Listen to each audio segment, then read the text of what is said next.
नमस्कार दोस्तों, आप सभी का पॉलिटेक्निक स्टडी सेंटर में स्वागत है। दोस्तों आज हम ऑप्टिकल इंस्ट्रूमेंट्स फुल चैप्टर करेंगे। इस चैप्टर की पूरी थ्योरी हम आज इस वीडियो में कवर करेंगे। तो दोस्तों ये देख सकते हैं आप, इसमें हम कुछ आई के बारे में जानेंगे, इस प्रकार से टेलीस्कोप के बारे में जानेंगे और साथ ही साथ हम माइक्रोस्कोप के बारे में भी जानेंगे। तो चलिए स्टार्ट करते हैं चैप्टर। और स्टार्ट करने से पहले आपको ये बता दें, अगर आपने अभी तक रिफ्लेक्शन ऑफ लाइट और हमारी रिफ्रैक्शन ऑफ लाइट ये दो चैप्टर नहीं करें तो दोस्तों आप पहले ये करें, क्योंकि इससे बेसिक टर्म यूज़ होंगे हमारे इस चैप्टर में। कुछ आपका रिफ्रैक्शन से भी होगा, कुछ आपका रिफ्लेक्शन से भी होगा। तो चलिए स्टार्ट करते हैं अब ऑप्टिकल इंस्ट्रूमेंट्स। सबसे पहले दोस्तों एक्सपर्ट टिप्स इसलिए क्योंकि इसमें कुछ ऐसे पॉइंट्स बताए गए हैं जो आगे आपको काफ़ी हेल्प करेंगे समझने में। तो पहला है हमारा the minimum comfortable distance between naked human eye and an object to be visible is called least distance of distant vision denoted by capital D। तो दोस्तों ये कैपिटल D हमारा बताता है कि हमारी जो ह्यूमन आई रहती है वो कितनी दूर तक, कितने पास वाली दूर तक आराम से देख सकती है, कोई भी आँखों में स्ट्रेन करे बिना।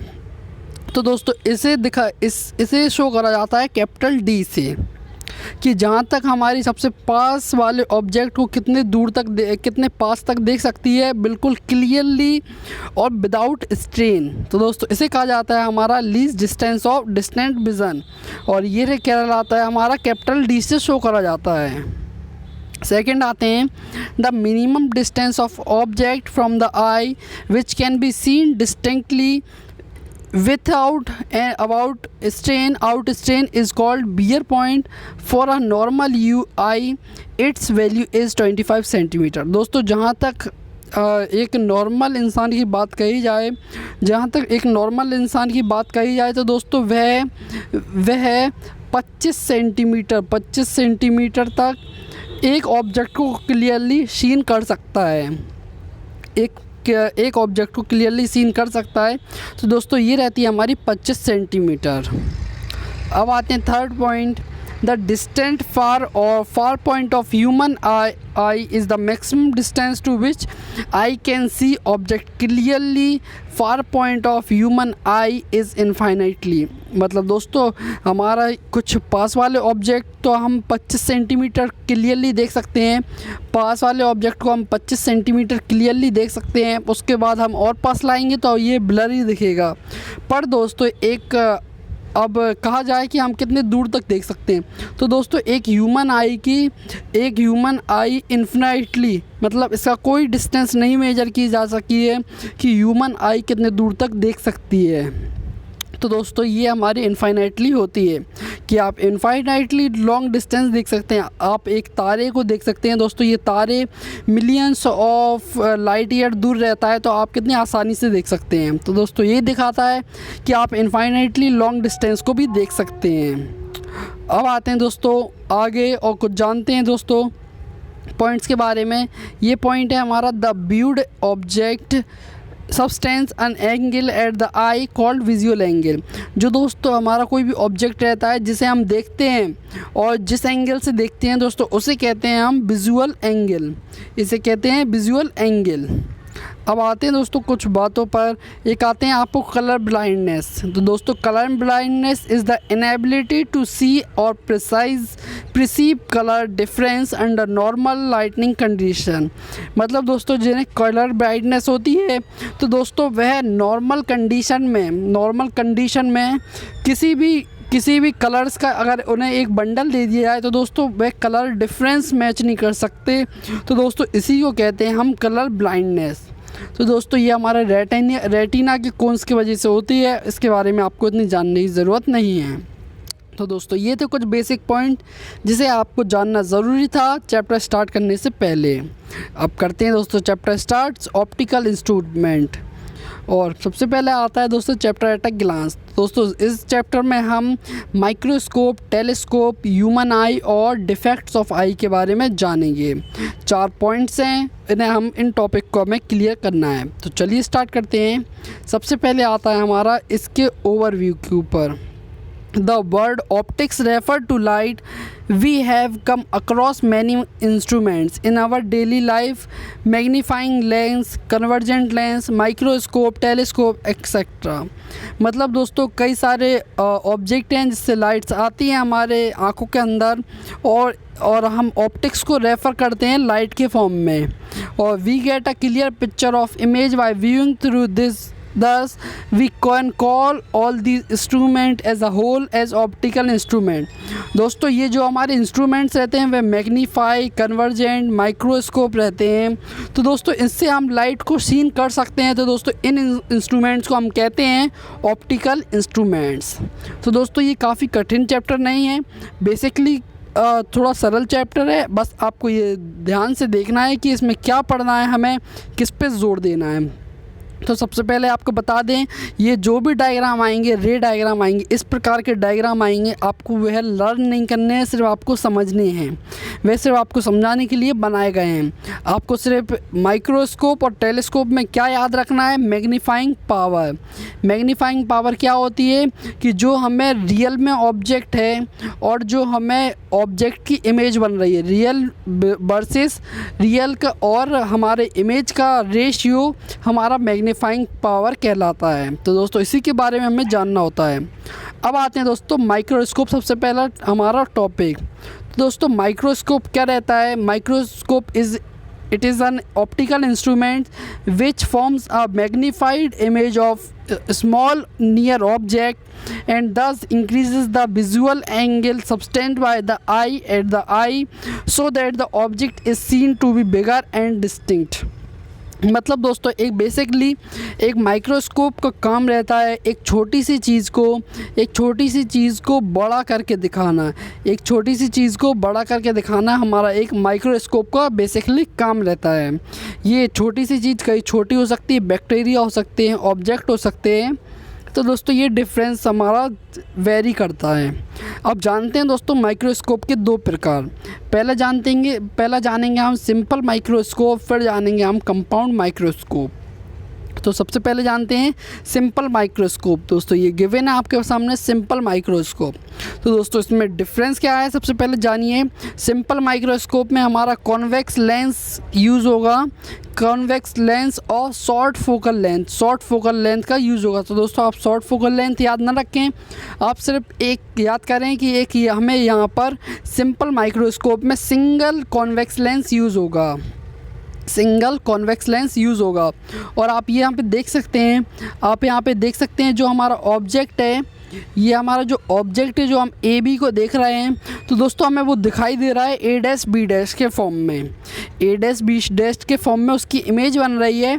और दोस्तों ए बी हमारा रियल ऑब्जेक्ट है। तो दोस्तों आप देख सकते हैं ए बी इतना छोटा है और ए डैश बी डैश उससे स्लाइटली बिगर है। तो दोस्तों यही काम रहता है माइक्रोस्कोप का। अब आते हैं दोस्तों, ये बताया आपको सिंपल माइक्रोस्कोप के बारे में। अब बताते हैं इसको मैग्नीफाइंग पावर और सिंपल माइक्रोस्कोप के बारे में।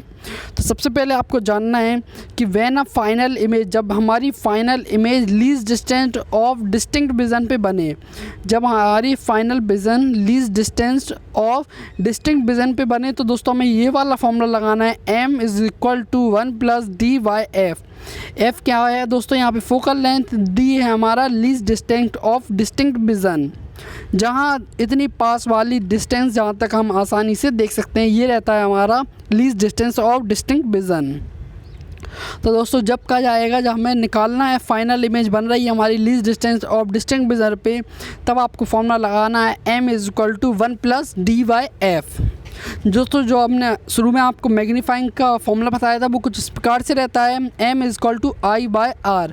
मतलब इमेज जो बनी उसकी हाइट और नीचे रहता है हमारा जो ऑब्जेक्ट की हाइट रहती है। इससे हमारा पता चलता है हमारा मैग्नीफाइंग पावर।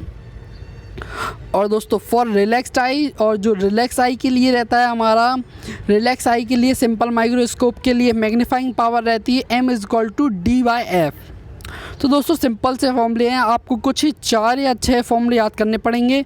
आसान से आप जल्दी से याद कर सकते हैं। डी, एफ और वी नॉट से ही खेलना पड़ेगा, आपको सब याद हो जाएगा। तो दोस्तों ये रहते हैं हमारे सिंपल माइक्रोस्कोप के इंस्ट्रूमेंट्स।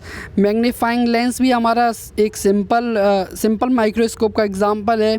और दोस्तों आप देख सकते हैं ये सिंपल माइक्रोस्कोप के एक पिक्चर दिखाई गई है आपको सिंपल सी। अब आते हैं दोस्तों नेक्स्ट और जानते हैं आप कंपाउंड माइक्रोस्कोप के बारे में। तो दोस्तों आप देख सकते हैं ये है हमारा कंपाउंड माइक्रोस्कोप। इसमें दोस्तों देख सकते हैं आप दो लेंस यूज़ होते हैं। सबसे पहले सिंपल माइक्रोस्कोप में हमारा सिंगल लेंस यूज़ होता था, यहाँ पे हमारे डबल लेंस होते हैं। एक ये देखिए छोटा सा और इससे बड़ा ये हमारा आई पीस। जो छोटा रहता है उससे कहते हैं हम ऑब्जेक्टिव लेंस और जो बड़ा रहता है उसे कहते हैं आई पीस। दोस्तों यहाँ पे हमारी कुछ यहाँ से देखेंगे हम अपना डायग्राम। तो दोस्तों आप देख सकते हैं जो ए बी यहाँ पे बी होना चाहिए, यहाँ पे ये जो ए बी था कितना छोटा था। इसकी फ़र्स्ट इमेज बनी ए डैश बी डैश और इसकी सेकंड इमेज बनी जो इन लार्ज इमेज थी ए टू डैश और बी टू डैश। ये देख सकते हैं आप A two B two A B की हमारी एक मैग्नीफाइड इमेज है। ए बी की हमारी एक मैग्नीफाइड इमेज बनी हुई है। तो दोस्तों देख सकते हैं आप ए बी और ए टू बी टू में कितना लार्ज डिफरेंस है। तो दोस्तों यही काम रहता है एक कंपाउंड माइक्रोस्कोप का, छोटी से छोटी चीज़ को बड़ा करके दिखाना। आपको ऑब्जेक्टिव लेंस और आई पीस के बारे में जानने की उतनी आवश्यकता नहीं है क्योंकि ये कभी डायग्राम नहीं आते हैं। अब आते हैं दोस्तों आगे और जानते हैं इनके सिंपली मैग्नीफाइंग पावर के बारे में। तो दोस्तों मैग्नीफाइंग पावर कुछ इस प्रकार से रहती है कि for relaxed eye M is equal to V naught divide by U naught D by F E. तो ये रहती है हमारी for relaxed eye normal adjustment के लिए। यहाँ पे दोस्तों हमारी वी नॉट है हमारा distance of first image from object lens. जो हमारा फर्स्ट इमेज की ऑब्जेक्ट लेंस से डिस्टेंस रहेगी वह रहता है हमारा वी नॉट। और यू नॉट रहता है हमारा distance of object from objective lens. जो हमारा ऑब्जेक्ट रहता है उसकी डिस्टेंस हमारे ऑब्जेक्टिव लेंस से। दोस्तों ऑब्जेक्टिव लेंस क्या रहता है, जो हमारा फर्स्ट लेंस पड़ता है हमारे कंपाउंड माइक्रोस्कोप में। जैसे कि आप देख सकते हैं यहाँ पे ये रहता है हमारा ऑब्जेक्टिव लेंस जो फर्स्ट लेंस पड़ता है और इसी से सारी हमारी डिस्टेंस मेजर्ड करी जाती हैं। तो दोस्तों ये रहता है हमारा for relaxed eye V naught divide by U naught. V naught आपको बता चुका है कि जो ऑब्जेक्टिव लेंस है हमारी इमेज फर्स्ट इमेज की डिस्टेंस रहेगी वह कहलाएगी हमारी वी नॉट। और यू नॉट रहेगी हमारी ऑब्जेक्ट और ऑब्जेक्टिव लेंस के बीच की डिस्टेंस यू नॉट। और डी रहता है आपको पता ही है least distance of distinct vision. और एफ ही रहेगा हमारा focal length of eye lens. जो सेकंड लेंस था उसकी फोकल लेंथ रहेगी हमारी एफ ई। ई देख सकते हैं आप ई फॉर आई लेंस। और सेकंड आता है हमारा बी पार्ट और बी में कहा जाता है हमारा कि when the final image is formed at the least distance of distinct vision। जब हमारी final image least distance of distinct vision पे बनेगी तो दोस्तों मैग्नीफाइंग पावर का हमारा कुछ इस प्रकार से फॉर्मूला होगा m is equal to V naught divide by U naught bracket में 1 plus D Y F E. इसी प्रकार से आप देख सकते हैं सिंपल माइक्रोस्कोप में ये थी हमारी 1 plus D Y F for हमारी least distance of distinct vision के लिए और रिलैक्स्ड आई के लिए थी हमारी डी वाई एफ ई। तो दोस्तों आप इसे कोरिलेट कर सकते हैं सिंपल माइक्रोस्कोप और हमारे कंपाउंड माइक्रोस्कोप में। तो दोस्तों काफ़ी इजी है फॉर्मूला याद करना। सिंपल माइक्रोस्कोप का हो गया, तब आप कंपाउंड माइक्रोस्कोप का भी आसानी से कर सकते हैं। दोस्तों ये इस प्रकार से रहते हैं हमारे कंपाउंड माइक्रोस्कोप। आप देख सकते हैं ये काफ़ी कॉम्प्लिकेटेड दिखाई दे रहा है हमारे सिंपल माइक्रोस्कोप के मुकाबले। तो दोस्तों ये रहता है हमारा काम कंपाउंड माइक्रोस्कोप का। अब आते हैं दोस्तों आगे, ये थे हमारे माइक्रोस्कोप। अब जानते हैं दोस्तों टेलीस्कोप। जो टेलीस्कोप होते हैं वो कुछ प्रकार से होते हैं कि it is a optical instrument which increase the visual angle of I by forming the image of a distinct object at distant least distant of distinct vision so that the object is seen distinct and bigger. मतलब दोस्तों जो दूर के object रहते हैं उन्हें देखने के लिए हमारा टेलीस्कोप बनाया जाता है। ये हमारा ज़्यादातर एस्ट्रोनॉमिकली टेलीस्कोप बताया गया है जो हमारे दूर की चीज़ों को देखने के लिए बनाया जाता है, जैसे कि आपके सन या फिर आपके स्टार्स, ये सब देखने के लिए हमारा बनाया जाता है टेलीस्कोप। और दोस्तों कुछ इस प्रकार से हमारा टेलीस्कोप दिखाई देता है। इससे भी काफ़ी बड़े बड़े टेलीस्कोप होते हैं। तो दोस्तों ये था हमारा टेलीस्कोप, और टेलीस्कोप का कुछ इस प्रकार से हमारा डायग्राम होता है, रे डायग्राम, कि ये दोस्तों आप देख सकते हैं जो हमारे स्टार्स रहते हैं वे काफ़ी दूर होते हैं, स्टार्स काफ़ी दूर होते हैं दोस्तों। आप देख सकते हैं ये स्टार की लेंथ मान लेते हैं ए बी, पर दोस्तों ये जो एंगल बनेगा वह काफ़ी कम बनता है। जो एंगल बनता है क्योंकि वह हम यहाँ से देखें किसी भी चीज़ को तो दोस्तों वह काफ़ी छोटी दिखाई देती है। इसे बड़ा देखने के लिए हम टेलीस्कोप का उपयोग करते हैं। और दोस्तों ये देख सकते हैं आप ऑब्जेक्टिव लेंस से जो हमारा एंगल बनता है वह काफ़ी छोटा बनता है। तो दोस्तों इस एंगल को हम बड़ा करते हैं कुछ इस प्रकार से कि ये हमारा कंपाउंड माइक्रोस्कोप की तरह ही है। ऑब्जेक्ट लेंस, आई पीस, यहाँ पे हमारी इमेज बनेगी। और दोस्तों देख सकते हैं जो ए बी हमारा जो ऑब्जेक्ट था उसकी हमारी मैग्नीफाइड फर्स्ट इमेज बनेगी A1 B1, और इसकी डबल मैग्नीफाइड बनेगी A2 B2। दोस्तों A2 B2 हम जो एक्चुअल इमेज देखा करते हैं ये रहती है हमारी A2 B2। तो दोस्तों देख सकते हैं आप ए और बी, ए बी से कितना इनलार्ज हुआ हमारा ऑब्जेक्ट A2 B2 हो गया। तो दोस्तों ये रहता है आपका काम टेलीस्कोप का। अब आते हैं दोस्तों इसकी भी मैग्नीफाइंग पावर को लेकर चर्चा कर लेते हैं। दोस्तों मैग्नीफाइंग पावर कुछ किस प्रकार से रहती है कि for relaxed eye M is equal to -f0 divide by FE। दोस्तों f0 है हमारी focal length of object lens, या आप कह सकते हैं फर्स्ट लेंस, और FE है आपकी focal length of eyepiece, O और E से आप देख सकते हैं। तो दोस्तों for relaxed eye f0 divide by FE minus का। और सेकंड है आपका final image is formed at least distance of distinct vision, capital D, m is equal to -f0 by FE bracket में 1 + FE बाई D। ये रहता है आपकी final image is formed at least distance of distinct vision. ये रहता है आपका telescope की मैग्नीफाइंग पावर से रिलेटेड क्वेश्चंस। दोस्तों आपको ये कुछ कैलकुलेट करने की ज़रूरत नहीं है ज़्यादा, आपको D, FE, f0 सभी कुछ क्वेश्चंस में मिलेंगे ज़्यादातर, और यही आते हैं। तो दोस्तों ये थे हमारे, आपने पढ़ा माइक्रोस्कोप में पढ़ा आपने सिंपल माइक्रोस्कोप, कंपाउंड माइक्रोस्कोप, और फिर आपने पढ़ा टेलीस्कोप, और टेलीस्कोप में पढ़ा आपने एस्ट्रोनॉमिकल टेलीस्कोप। तो दोस्तों ये इनके बारे में जाना आपने, मैग्नीफाइंग पावर और इनके काम के बारे में। अब आते हैं दोस्तों आगे, अब जानते हैं दोस्तों ह्यूमन आई के बारे में। दोस्तों ये काफ़ी इम्पोर्टेंट आपका टॉपिक है ह्यूमन आई से रिलेटेड इस चैप्टर में। तो दोस्तों ह्यूमन आई से रिलेटेड आपको बताते हैं कुछ इस प्रकार से, ये आपकी बुक में डायग्राम दिया गया है। ये ह्यूमन आई से रिलेटेड दोस्तों ये आपको बता दें ये सफिशिएंट नहीं है आपको इसके बारे में जानने के लिए, ये सफिशिएंट डायग्राम नहीं है कि आपको ये पूरी जानकारी दे सके। दोस्तों कुछ इस प्रकार से रहता है हमारी ह्यूमन आई, अगर आपको देखना है तो आप इसमें कुछ जान सकते हैं। ये कुछ रहती है हमारी ह्यूमन आई रियलिटी में। तो दोस्तों आपको बताते हैं कुछ इस प्रकार से, कुछ आप जान लीजिए। जो फर्स्ट हमारी जो लेयर रहती है कुछ इस प्रकार से आप देख सकते हैं, ये फर्स्ट लेयर होती है हमारी, जो फर्स्ट लेयर होती है इस प्रकार से। दोस्तों इसे कहा जाता है कॉर्निया, इसे कहा जाता है हमारा कॉर्निया, जो हमारी फर्स्ट लेयर होती है। और इसके बाद जो आता है जेली लाइक, ये रहता है हमारा एक जेली लाइक सब्सटेंस, एक ये रहता है हमारा एक वाटर लाइक सब्सटेंस जिसे कहते हैं हम एक्वस ह्यूमर, इसे कहते हैं हम एक्वस ह्यूमर जो हमारे। और इसके बाद जो आपने देखा होगा दोस्तों ये कलर्ड पार्ट रहता है आँखों में, एक कलर्ड पार्ट रहता है आँखों में, आप इसमें देख सकते हैं, इसे कहा जाता है आइरस, इसे कहा जाता है आइरस। और इसके बीच में जो ब्लैक पार्ट रहता है बीच में, आपने देखा होगा जब हम डिम लाइट में जाते हैं तो दोस्तों ये ब्लैक पार्ट बड़ा हो जाता है, और जब हम स्ट्रॉन्ग लाइट में आते हैं दोस्तों ये ब्लैक पार्ट हमारा छोटा हो जाता है। दोस्तों ये रहता है हमारा प्यूपल, जो हमारा ब्लैक पार्ट रहता है उसे कहते हैं हम प्यूपल, और जो कलर्ड पार्ट रहता है उसे कहते हैं आइरस। और दोस्तों जो आइरस और हमारे कॉर्निया के बीच में डिस्टेंस जो ऑब्जेक्ट रहता है उसे कहते हैं हम एक्वस ह्यूमर, जो इसमें भरा रहता है उसे कहते हैं हम एक्वस ह्यूमर। दोस्तों आपने आइरस और प्यूपल के बारे में जान लिया। अब आइरस और प्यूपल के बाद आते हैं हमारा लेंस। दोस्तों ये देख सकते हैं आप लेंस, ये रहता है हमारा लेंस। इसके बाद आता है दोस्तों हमारा ये खाली हॉलो सरफेस, इसमें भरा रहता है दोस्तों हमारा विट्रस ह्यूमर, इसमें भरा रहता है दोस्तों हमारा विट्रस ह्यूमर।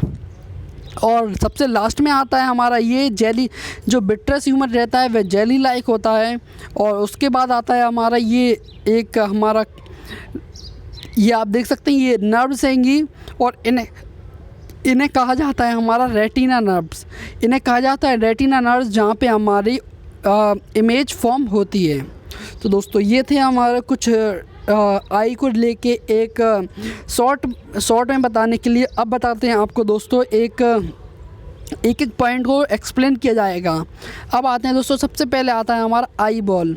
तो दोस्तों ये जो हमारी पूरी आँख रहती है उसे कहा जाता है हमारा आई बॉल, और उसकी कुछ डायामीटर रहती है 2.3 सेंटीमीटर। अप्रॉक्सीमेट डायामीटर रहती है 2.3 सेंटीमीटर।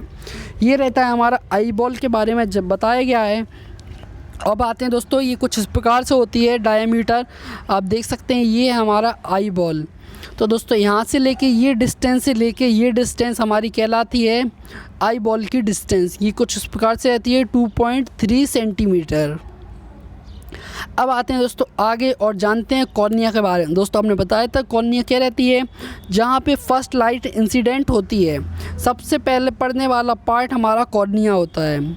तो दोस्तों ये रहता है it is a made of transparent substance and it is bulging outwards. ये थोड़ा बाहर को निकलाते रहता है कुछ इस प्रकार से। The light coming from object enters through it. दोस्तों जो लाइट आती है वह इसी के थ्रू एंटर करती है हमारे आँख में। दोस्तों आप देख सकते हैं ये रहता है हमारा कॉर्निया का पार्ट। ये आपको बताया था जो बल्गी सा निकला रहता है आगे उसे कहा जाता है कॉर्निया। तो दोस्तों ये रहता है हमारा कॉर्निया। सबसे पहले लाइट यहीं पे एंटर्स करती है। अब आते हैं दोस्तों आगे और जानते हैं अब आइरस के बारे में।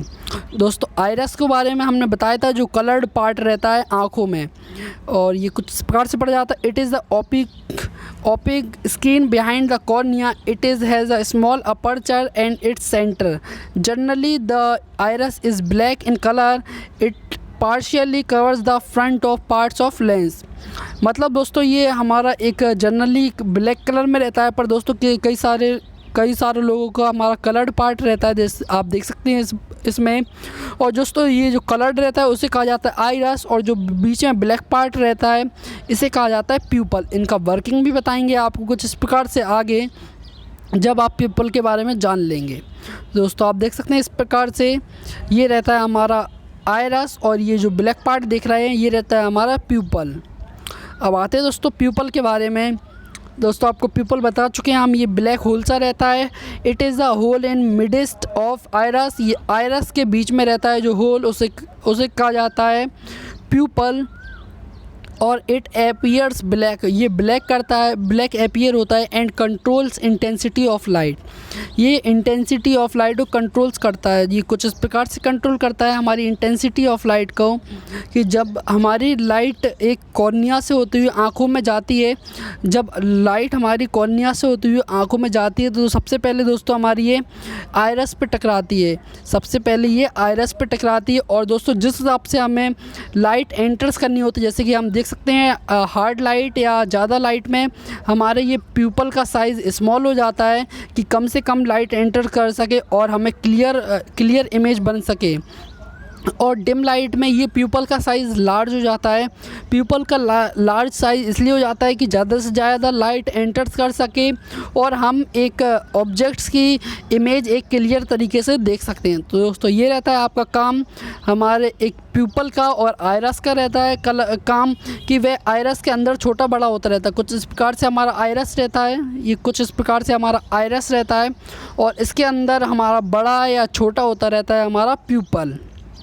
तो दोस्तों ये सभी एक जेली लाइक सब्सटेंस ही होता है, क्योंकि इनका साइज़ इनलार्ज और स्मॉल होता रहता है। अब आते हैं दोस्तों आगे और जानते हैं आई लेंस के बारे में। दोस्तों अब हमारे बात होगी आई लेंस के बारे में, जो अब प्यूपल के बाद जो लाइट एंटर्स कर चुकी है अब जाएगी हमारी लेंस में। It is a made of transparent and flexible material like jelly made by proteins. ये हमारा एक फ्लेक्सिबल मटेरियल जेली लाइक रहता है, और ये हमारा प्रोटीन से बना रहता है। It is fixed by ciliary muscles. ये दोस्तों ये कुछ मसल से जुड़ा रहता है कुछ इस प्रकार से, जो मसल्स इसको कॉन्ट्रैक्ट और एक्सट्रैक्ट करती हैं। मतलब इसे जब ये मसल्स खींच लेती हैं तो दोस्तों ये एक्सट्रैक्ट हो जाता है, कुछ बड़ा हो जाता है, जिससे इसकी फोकल पावर फोकल लेंथ बढ़ जाती है, और जब ये मसल्स इसे छोटा कर देती हैं, लेंस इसे बल्गी सा बना देती हैं ये मसल्स, तो दोस्तों ये इसकी फोकल लेंथ बढ़ जाती है, फोकल लेंथ कम हो जाती है। तो दोस्तों ये रहता है हमारा लेंस, ये रहता है हमारा लेंस, और ये रहती है हमारी सिलेनरी मसल्स जो इसे पकड़े रहती हैं, इसे जो स्टेबिलिटी देती हैं वह देती हैं हमारी सिलेनरी मसल्स, और ये रहता है हमारा लेंस। अब आते हैं दोस्तों, आप इसे इस प्रकार से भी देख सकते हैं, ये रहता है हमारा लेंस, और यहाँ से आपकी फिर जाती हैं रेज़ हमारे रेटिना पे। अब आते हैं दोस्तों, बताते हैं आपको सिलेनरी मसल्स के बारे में। The eye lens is held in position by ciliary muscles, focal length is change by the action of ciliary muscles. जो दोस्तों लेंस रहता है एक जेली लाइक रहता है, उसे कॉन्ट्रैक्ट और एक्सट्रैक्ट किया जा सकता है, मतलब उसको अगर इसका एक्चुअल साइज इस प्रकार से है तो दोस्तों लेंस को सिलेनरी मसल्स, ये मसल्स के द्वारा इसे एक्सट्रैक्ट किया जाएगा कुछ इस प्रकार से कि इसकी फोकल लेंथ बढ़ जाए, फोकल लेंथ बढ़ जाए। और जब इसकी फोकल लेंथ कम चाहिए होगी, जब कोई ऑब्जेक्ट पास में होगा, जब पास में होगा ऑब्जेक्ट, तो दोस्तों इसे देखने के लिए हमारी फोकल लेंथ कम चाहिए पड़ेगी, आई को अपने आप फोकल लेंथ चेंज करनी पड़ेगी, इसलिए दोस्तों ये इसे बल्गी बना देंगे, इसे इतना कॉन्ट्रैक्ट कर देंगी, तो दोस्तों इसकी फोकल लेंथ डिक्रीज़ हो जाएगी, इससे हम एक ऑब्जेक्ट को क्लियरली सीन कर सकेंगे। तो दोस्तों ये रहता है हमारा सिलेनरी बॉडी का काम या मसल्स का काम, और ये रहता है आपका लेंस का। दोस्तों ये लेंस कुछ इस प्रकार से होता नहीं है कि कुछ चेंज कर लें, एक ही जेली लाइक सब्सटेंस रहता है जिसे सिलेनरी मसल्स के यूज़ करके हम उसे फोकल लेंथ चेंज कर सकते हैं। तो दोस्तों ये था हमारे सिलेनरी मसल्स, कुछ इस प्रकार से रहती हैं, आप देख सकते हैं कि ये कुछ बल्गी सा बना देते हैं, कुछ इसे कॉन्ट्रैक्ट कर देते हैं, ये देख सकते हैं आप। तो दोस्तों ये काम रहता है आपका सिलेनरी मसल्स का। अब आते हैं दोस्तों आगे और जानते हैं अब रेटिना के बारे में। दोस्तों रेटिना हमारा सबसे मेन पार्ट रहता है हमारी आँखों का। The screen on which the image is formed in the eye is called retina। जहाँ पर हमारी इमेज बनती है वहाँ पर उसे कहते हैं हम retina. It is situated behind the lens, ये लेंस के बिहाइंड सिचुएटेड रहता है, पार्ट रहता है, back part of I. The retina is dedicated membrane having large number of light sensitive cells called rod and cones which respond to the intensity of light and color of object respectively by generating electrical signals। तो दोस्तों इस प्रकार से काम रहता है retina का कि रेटिना के अंदर हमारी लाइट आती है, और रेटिना के अंदर रहते हैं हमारे कोन्स और रॉड्स। कोन्स और रॉड्स के काम रहते हैं कि इंटेंसिटी और कलर को पहचानना। रेटिना में कई सारी नर्व्स होती हैं जो हमारे कोन्स और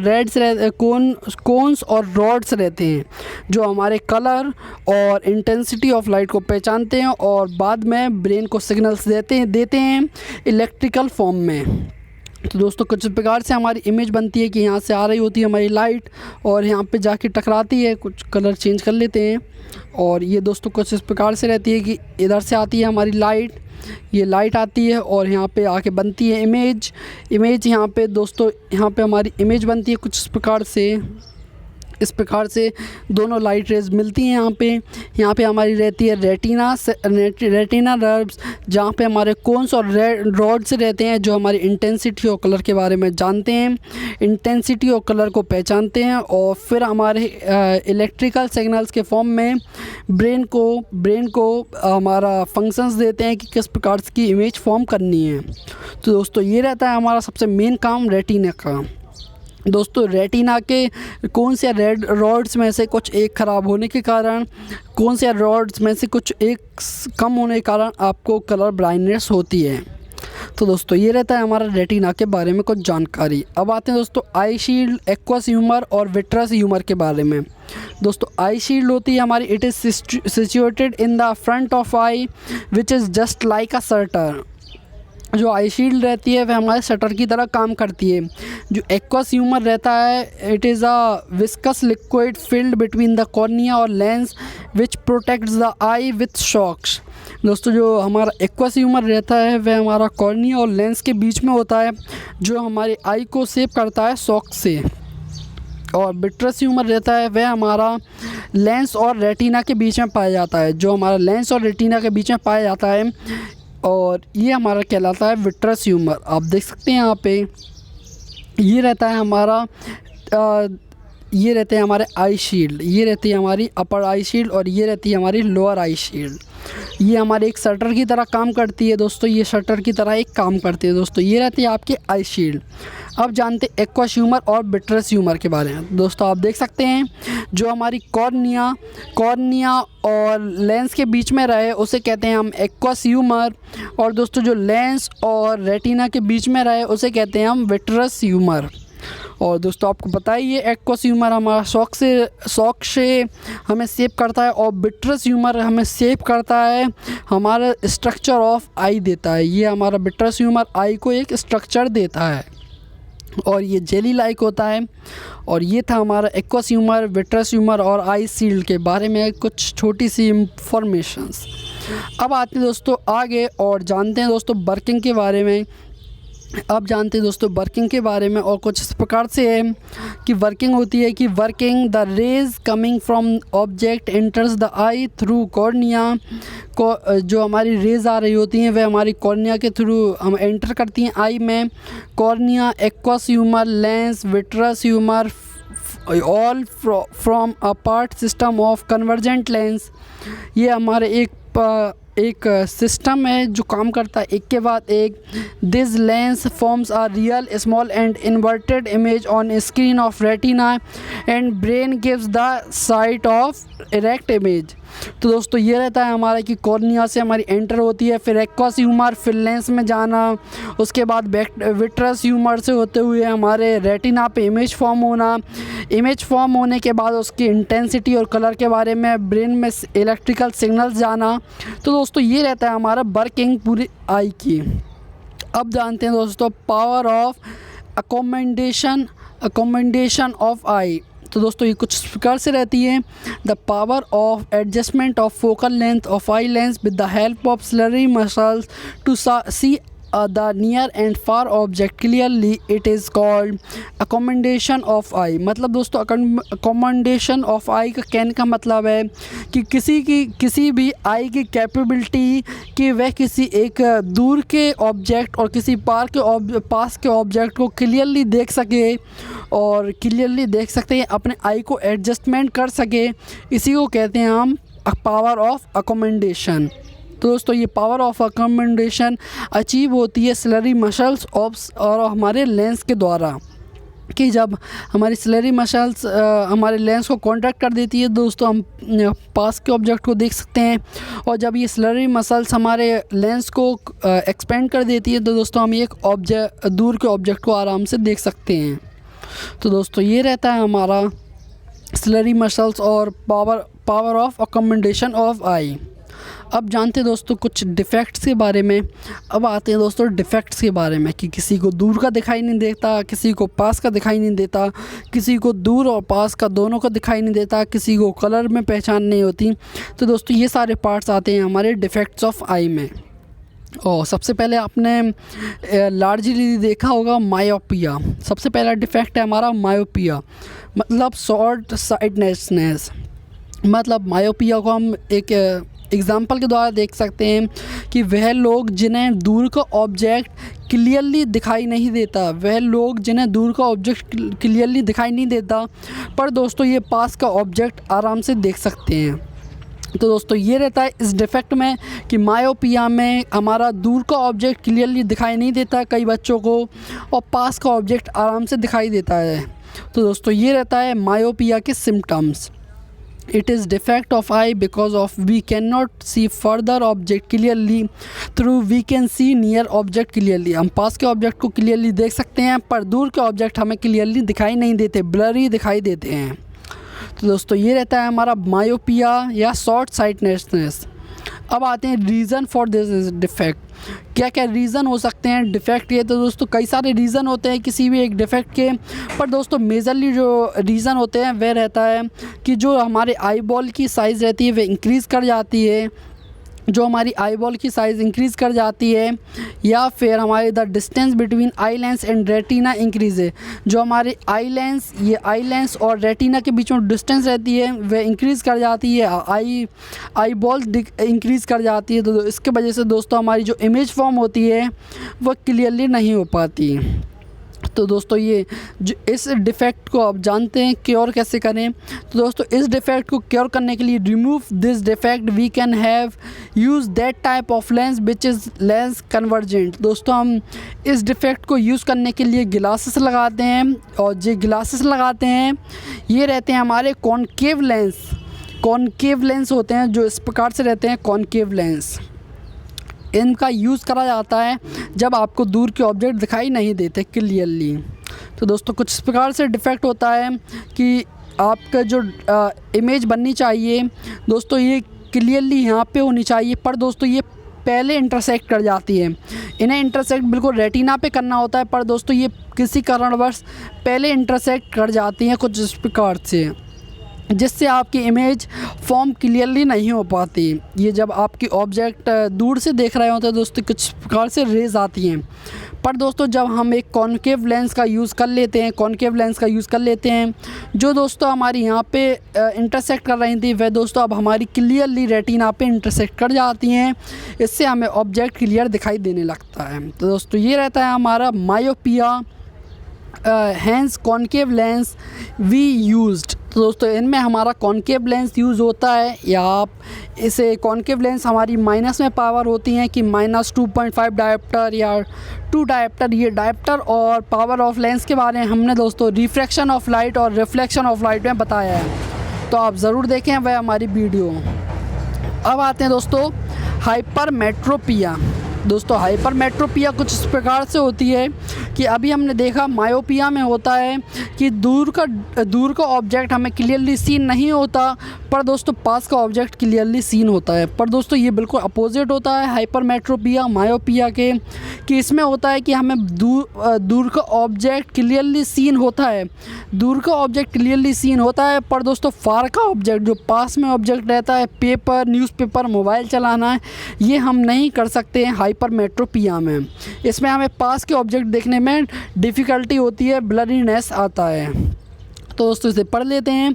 this is defect of eyeball due to because of which we can not seen the near object clearly while we can distant object clearly. इसमें हम पास के ऑब्जेक्ट को क्लियरली नहीं सीन कर सकते, बल्कि हम दूर के ऑब्जेक्ट को काफ़ी अच्छी तरीके से देख सकते हैं। तो दोस्तों ये कहलाता है हमारा हाइपरमेट्रोपिया। आप अपने आसपास देखते होंगे कई बच्चों को हमारा मायोपिया रहता है और कईयों को हाइपरमेट्रोपिया। दोस्तों मायोपिया का किसी भी उम्र में हो जाता है, पर दोस्तों हाइपरमेट्रोपिया बेसिकली ज़्यादातर बूढ़े लोगों में होता है, क्योंकि उनकी आई कैपेबिलिटी कम होती है कि वह एक पास के ऑब्जेक्ट को क्लियरली सीन कर सकें। Reason for this defect are the length of eyeball decreases. दोस्तों मायोपिया में आई बॉल की लेंथ इंक्रीज़ कर गई थी और इसमें डिक्रीज़ कर जाती है। Distance between eye lens and retina decreases. जो डिस्टेंस रहती है आई लेंस और रेटिना के बीच में वह डिक्रीज़ कर जाती है। तो दोस्तों ये बिल्कुल अपोजिट रहता है हमारा मायोपिया के। दो focal length of eye lens increases, या हमारी जो फोकल लेंथ रहती है आई लेंस की इंक्रीज़ कर जाती है। The curvature of eye lens decreases, या आप इसे कह सकते हैं कि जो कर्वेचर रहता है, centre of curvature eye lens का डिक्रीज़ कर जाता है। अब आते हैं दोस्तों कुछ इस प्रकार से रहता है डिफ़ेक्ट कि ये आपकी आई बॉल होती है और यहाँ से आपका एक ये नियर बाय ऑब्जेक्ट रहता है। तो दोस्तों जो इमेज बननी चाहिए वो कुछ इस प्रकार से बननी चाहिए कि यहाँ पे कुछ ये इंटरसेक्ट करे, ये सीधा रेटिना पे इंटरसेक्ट करे, पर दोस्तों ये इंटरसेक्ट नहीं होता और ये कुछ इस प्रकार से बनाता है। और दोस्तों इसमें हमारा कॉन्वेक्स लेंस यूज़ होता है इसकी रेमेडी के लिए, इसे रिमूव करने के लिए हाइपरमेट्रोपिया के। और दोस्तों आप देख सकते हैं कॉन्वेक्स लेंस यूज़ करके हम एक ऑब्जेक्ट को क्लियरली सीन कर सकते हैं। ये हमारा लगा दिया कॉन्वेक्स लेंस, और ये दोस्तों आप देख सकते हैं जो हमारी इमेज बाद में बन रही थी, जो इमेज हमारी बाद में फॉर्म हो रही थी, वह अब दोस्तों हमारी राइट रेटिना पे फॉर्म हो जाती है। तो दोस्तों ये रहता है हमारा यूज़। एक हाइपरमेट्रोपिया को इस प्रकार से हटाया जा सकता है कॉन्वेक्स लेंस यूज़ करके। कॉन्वेक्स लेंस का कुछ इस प्रकार से शेप होता है, आप देख सकते हैं कुछ इस प्रकार से शेप होता है। तो दोस्तों ये था हमारा convex lens. To remove this defect that type of lens must be used which has more converging power, hence convex lens for of suitable focal length is use. दोस्तों इसमें हमारे कॉन्वेक्स लेंस यूज़ होते हैं और concave lens होते हैं हमारे myopia में यूज्ड। अब आते हैं दोस्तों दो और डिफेक्ट जो कम ही सीन होते हैं पर दोस्तों हो जाते हैं। पहला डिफेक्ट हमारा प्रेस बायोपिया होता है। This defect is combination of myopia और हाइपरमेट्रोपिया। दोस्तों जो प्रेस बायोपिया होता है वह होता है हमारा मायोपिया। जिस इंसान को हमारा मायोपिया और हाइपरमेट्रोपिया दोनों होते हैं उसे कहते हैं हम प्रेस मायोपिया। जिसे दूर का भी दिखाई नहीं देता और पास का भी दिखाई नहीं देता उसे कहते हैं हम प्रेस बायोपिया। ये दोस्तों ज़्यादातर हमारे ओल्ड एज में होता है, क्योंकि जब हमारा लेंस रहता है वह ना पास की ऑब्जेक्ट को क्लियरली सीन कर सकता है या ना तो दूर की ऑब्जेक्ट को। तो दोस्तों इस प्रकार के डिफेक्ट को कहते हैं हम प्रेस बायोपिया। और लास्ट डिफेक्ट आता है हमारा एस्टिग्मेटिज्म। लास्ट डिफेक्ट आता है हमारा एस्टिग्मेटिज्म। दोस्तों ये एक अलग टाइप का डिफेक्ट होता है, और इस डिफेक्ट में कुछ इस प्रकार से होता है और ये हमारा रेयरली सीन होता है। ये कम से कम लोगों को सीन होता है क्योंकि ये कम ही पाया जाता है। This defect is defect the horizontal and vertical lines are not seen clearly simultaneously. Either horizontal and vertical lines are seen clearly at a time. This is because the cornea is not perfectly spherical. This defect is remedied by using cylindrical lens, toric lenses. इस प्रकार के जो use होती है इसकी मैं remedy उसे कहते हैं हम टॉरिक लेंसेज जो यूज़ होते हैं इनमें करेक्ट करने के लिए। तो दोस्तों इस प्रकार के लेंस में कुछ डिफेक्ट में कुछ ये होता है कि एस्टिग्मेटिज्म में कि आपके जो ऑब्जेक्ट रहते हैं वो कभी हमारे क्लियरली सीन होते हैं और कभी हमारे क्लियरली सीन नहीं होते हैं। क्योंकि दोस्तों आप देख सकते हैं जैसे कि एक ये इमेज बन रही है, तो दोस्तों हमें इतना पार्ट क्लियरली सीन होगा पर दोस्तों इतना पार्ट हमें क्लियरली सीन नहीं होगा। दोस्तों वह ऑब्जेक्ट बिल्कुल जो डिस्टेंस पे है वहीं पे रखा है पर दोस्तों हमें आधा पार्ट क्लियरली सीन हो रहा है और आधा पार्ट क्लियरली सीन नहीं हो रहा है। तो दोस्तों ये डिफेक्ट कुछ इस प्रकार से होता है। ये हमारा लेंस के कारण नहीं है, हमारा ये कॉर्निया के कारण होता है, क्योंकि कॉर्निया पे हमारी फर्स्ट इंसिडेंट होती है लाइट। और दोस्तों हमारा कॉर्निया का शेप सही ना होने के कारण एस्टिग्मेटिज्म होता है, जिसके कारण हमें वही ऑब्जेक्ट कभी सही दिखाई देता है और कहीं नहीं देता है। दोस्तों ये हमारा जो हमारा कॉर्निया होता है उसके इरेगुलर शेप के कारण होता है। तो दोस्तों ये रहता है हमारा एस्टिग्मेटिज्म, जिसमें हमें क्लियरली ऑब्जेक्ट दिखाई देता भी है और नहीं भी देता है किसी भी पॉइंट के लिए, किसी पॉइंट के लिए। तो दोस्तों ये रहता है हमारा एस्टिग्मेटिज्म। उम्मीद करता हूँ दोस्तों ये थी हमारा आखिरी डिफेक्ट और यहीं पे होती है हमारी वीडियो ख़त्म। उम्मीद करते हैं दोस्तों आपको डिफेक्ट्स और हमारे ये बताने का तरीका समझ में आया होगा। ये PDF काफ़ी इम्पोर्टेंट तरीके से बनाई गई है, काफ़ी मेहनत करके बनाई गई है कि आपको अच्छे से समझ आ सके। उम्मीद करता हूँ आपको पूरी वीडियो पसंद आई होगी। और वीडियो पसंद आई हो तो वीडियो को लाइक करना ना भूलें और चैनल पे दोस्तों नए हैं तो चैनल को सब्सक्राइब ज़रूर करें। और हम ऐसी वीडियो लाते रहते हैं पॉलिटेक्निक एंट्रेंस एग्ज़ाम के लिए, हमारे इंग्लिश मीडियम के स्टूडेंट्स के लिए ख़ास तौर पे। और धन्यवाद दोस्तों पूरी वीडियो देखने के लिए और जय हिंद, जय भारत।